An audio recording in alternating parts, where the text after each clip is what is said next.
प्यारे बच्चों, एक्टिव और पैसिव की इस सीरीज में आपका स्वागत है। और आज हम इस सीरीज में active and passive based on infinitive का अध्ययन करेंगे।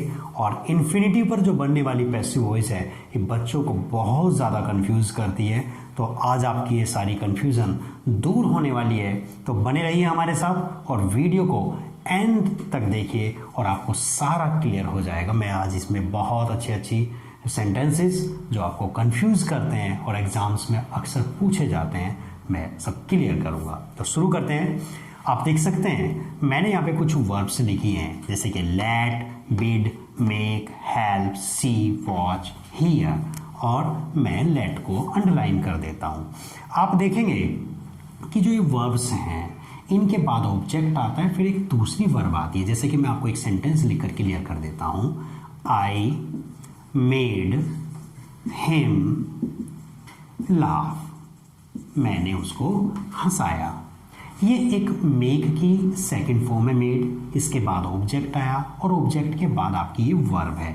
तो जो आप ये वर्ब देख रहे हैं ये एक्चुअली में ये इन्फिनिटिव है, लेकिन इस इन्फिनिटिव की ये खासियत है कि ये इन वर्ब्स के बाद डायरेक्ट इन्फिनिटिव आता है। और डायरेक्ट इन्फिनिटिव क्या होता है? जिसमें टू, टी ओ टू, ये टू यूज नहीं होता एक्टिव वॉइस में।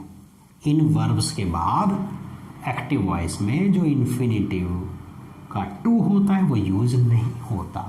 लेकिन जब हम पैसिव वॉइस करेंगे तो इन जो ये वर्ब आएगी जहाँ ये इन्फिनिटिव था वो विद टू यूज होता है। तो हम करके देख लेते हैं। हिम का सब्जेक्ट बना लीजिए he, I made him laugh, past indefinite है, पास्ट कॉन्टिन्यूअस की हेल्पिंग वर्ब आएगी।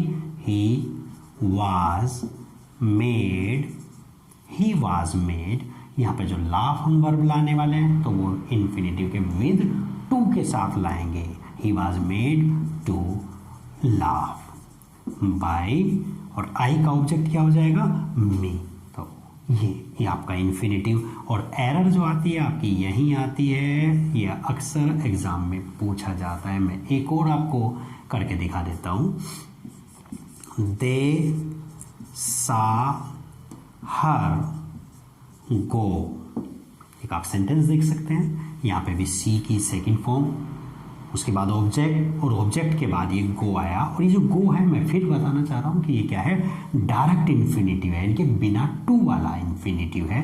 जब हम पैसिव वॉइस बनाएंगे तो इसको हम विद टू यूज करेंगे। तो पैसिव बनाते हैं। हर का सब्जेक्ट सी, पास्ट इंडेफिनिट है, सी वाज, सी की third form seen, she was seen to go by them. I hope आप समझ गए होंगे। तो ये इन वर्ब्स को आप याद कर लेंगे और देखेंगे। मैं एक वर्ब आपको और एक्सप्लेन करना चाहूँगा जैसे कि लेट। लेट आपका इंपॉर्टेंट हो जाता है क्योंकि लेट एक ऐसी वर्ब है, इसमें एक्टिव में भी और पैसिव में भी इसके बाद डायरेक्ट इन्फिनिटिव यूज करते हैं। जैसे कि हम I let him go. Let का मतलब होता है अलाउ करना, कोई कार्य करने देना। आई लेट हिम गो, मैंने उसे जाने दिया। आप देख सकते हैं यहाँ पे ये गो है और ये गो क्या है?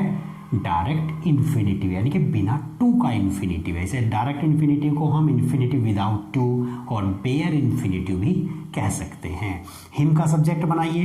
ही पास्ट इंडेफिनिट है, ही वाज लेट गो। यहां पर हम गो से पहले टू नहीं लगाएंगे क्योंकि लेट एक्सेप्शन है।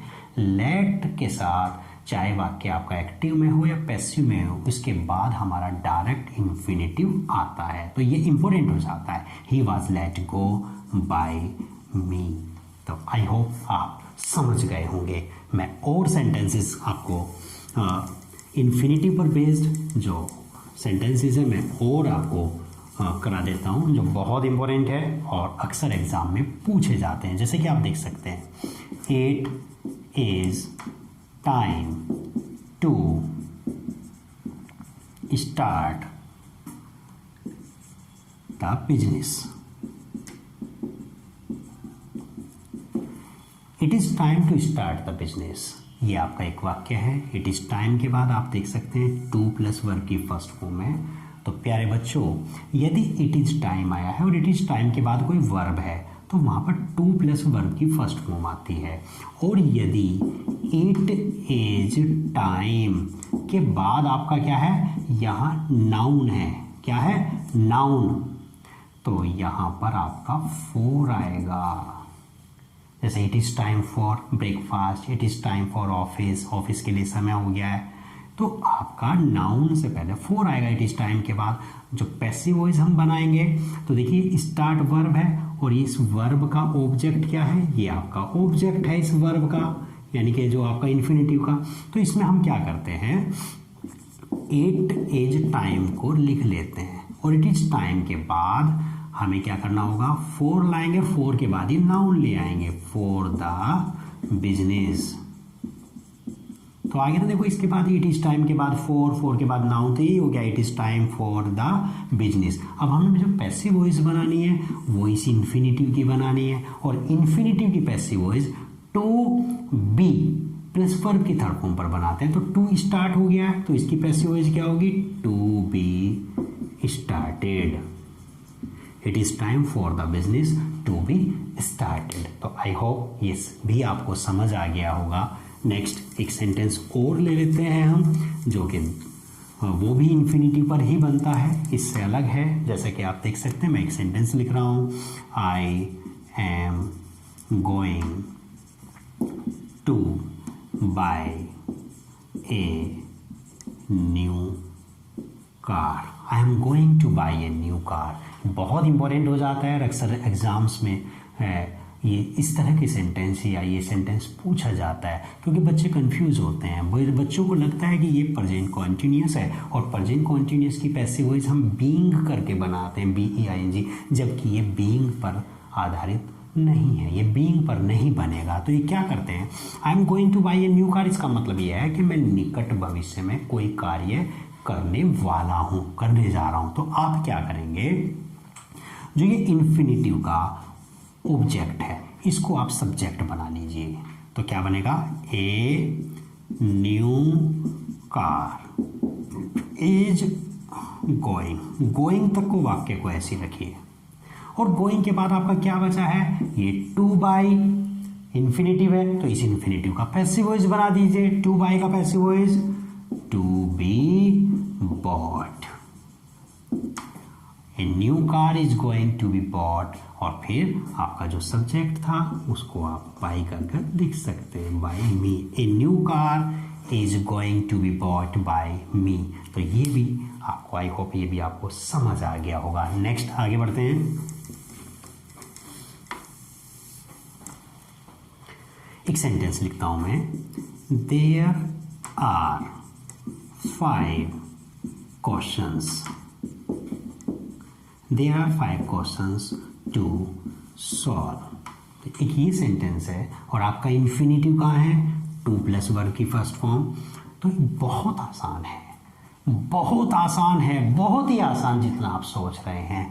करना कुछ नहीं है, कुछ नहीं करना, 5 क्वेश्चंस तक को वाक्य को ऐसे रखिए। तो क्या बनेगा, देयर आर 5 क्वेश्चंस। और क्या करेंगे, कुछ नहीं करना, मैंने बताया ना, टू प्लस वर्ब की फर्स्ट फॉर्म इन्फिनिटिव है, इन्फिनिटिव की पैसिव वॉइस कैसे बनती है, टू बी प्लस वर्ब की first third form to be solved. है ना आसान। There are 5 questions to be solved. एक और हम सेंटेंस लेंगे, I have nothing to do. I have nothing to do, मेरे पास करने के लिए कुछ नहीं है। इसकी आप पैसिव वॉइस बनाएंगे, आप देख सकते हैं आई हैव प्रेजेंट इंडेफिनिट है, present indefinite subject verb object. तो इसके 2 तरीके से आप बना सकते हैं, I have nothing to be done. To be done, या ऑब्जेक्ट है इसको सब्जेक्ट बना लो, नथिंग एज, क्योंकि प्रेजेंट इंडेफिनिट का वाक्य था, प्रेजेंट कॉन्टिन्यूअस की हेल्पिंग वर्ब ली, nothing is to be done by me. I hope ये भी आप समझ गए होंगे।